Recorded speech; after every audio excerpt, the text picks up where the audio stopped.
உரியவர்களுக்கு தேவையான நேரத்தில் தேவையான திட்டங்களை சென்றடைய வேண்டும் என முதலமைச்சர் அவர்கள் உத்தரவிட்டதன் அடிப்படையில் தான் இந்த நிகழ்ச்சியெல்லாம் நடந்து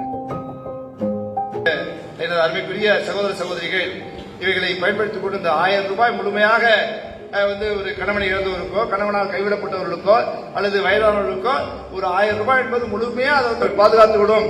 அதை நீங்கள் வைத்துக் கொண்டு நீங்கள் பாதுகாப்பாக இருங்கள் என்று நான் சொல்வதற்கு வரவில்லை. இது உங்களுக்கு ஒரு தாங்கல், இது உங்களுக்கு ஒரு உறுதி. 1000 ரூபாய் பணம் மாசத்துக்கு வந்துடும்.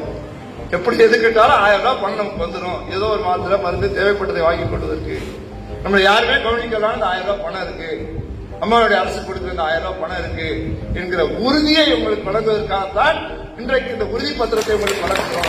அம்மா என்ன எண்ணினார்களோ அந்த எண்ணத்தை ஈடேற்றுகிற ஆட்சி, அம்மா என்ன எண்ணினார்களோ அந்த எண்ணங்களை நிறைவேற்றுகிற ஆட்சி, யாருக்கு எது சென்றடைய வேண்டும் என்று அம்மா அவர்கள் எண்ணினார்களோ அந்த அருமைக்குரியவர்களுக்கு அம்மாவின் திட்டங்களில் சென்றடைகிற ஆட்சி, அண்ணன் அம்மா வழியில் ஆட்சி செய்கிற தமிழகத்தின் முதலமைச்சர் எடப்பாடி பழனிசாமி அவர்கள் வெகு சிறப்பாக தினந்தோறும் கொண்டு சென்று கொண்டிருக்கிறார்கள்.